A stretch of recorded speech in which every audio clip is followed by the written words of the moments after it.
Welcome back to HLN now. This is a miracle. A 12-year-old girl, 12 at the time anyway, survives a brain-eating amoeba, and she's only the third person to live after contracting it. Here's her story. 12-year-old Kaylee Hardig always smiled for the camera.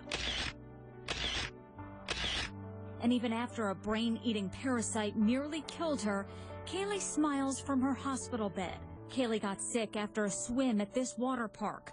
Her infection is so rare, nearly everyone who gets it dies. First in critical condition, an experimental drug helped Kaylee beat the odds. We've had tears of ultimate joy. You just wanted to get up and jump up and down and scream hallelujah. It was so great and a wonderful feeling to see her breathing on her own and looking at you and squeezing your hand. This young survivor gets stronger every day. I feel like my prayers have been answered, that it's just a miracle. And again, as we look at this, the scary thing, she got this brain-eating amoeba at, of all places, a water park. You think one of the most innocent summer destinations for all of us, and that's where she almost lost her life. How did she contract it? How's she doing now? How did she survive?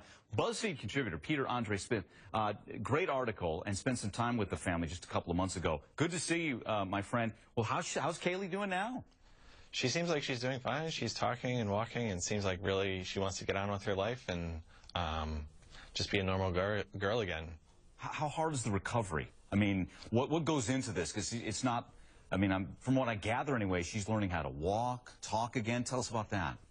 Yeah, she had to learn how to use her tongue again, learn how to eat and talk. It was sort of like she was, her mother said it was sort of like having a baby, a really fast-growing baby again. She had to learn how to tell time and walk.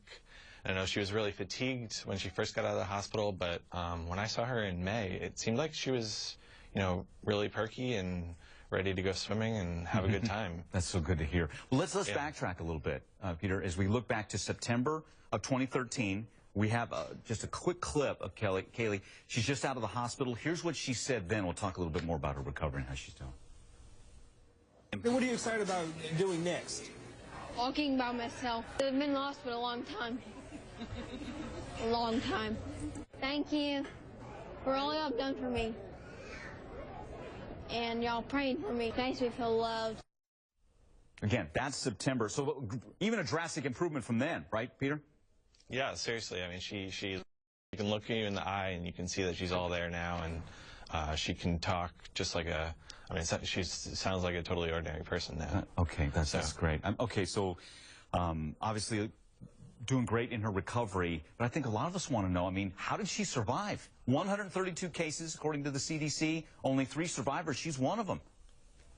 Yeah, I mean, it was a alignment of the stars, as somebody at the CDC told me. They had the drug on hand in the United States for the first time.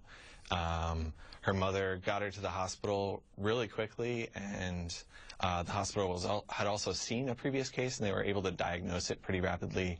She just had a network of people. There was this amoeba awareness group that reached out to her. It seems like she had a lot of supporters and a lot of people that helped her survive. But there's not a single like miracle cure for this. So people should still be careful. Yeah, right. And speaking of that, I mean, a lot of us wonder, okay, water park. We all go to water parks. How did she contract it? And let everybody know about swallowing the water, not as dangerous as if that water goes in your nose.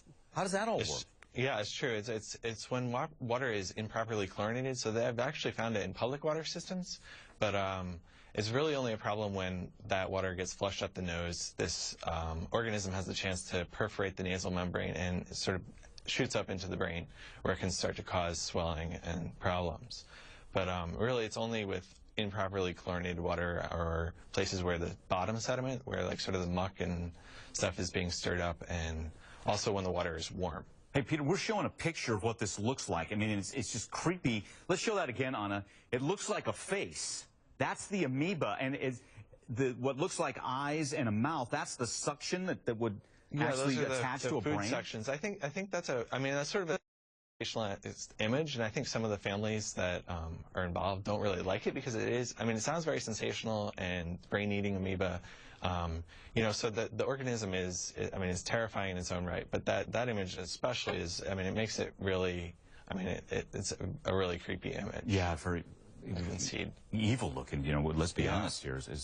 But in the midst of this, we've got quite the survivor story. How's mom and dad doing, real quick, before we let you go? I mean, trying for them. Yeah, it seems like they were sort of blown away by the remarkable number of people that came to them and supported them. And you know, I guess her dad was saying that, you know, it's amazing what a tragedy can do and bringing people together. Yeah, I know they had a Facebook page, 30,000 plus likes, a warning to parents as well. So we just wish the best for Kaylee. And Peter, thanks for bringing the story to light. Again, go to BuzzFeed, check that out. 16 pages, well worth the read. Peter, thanks. Thank you.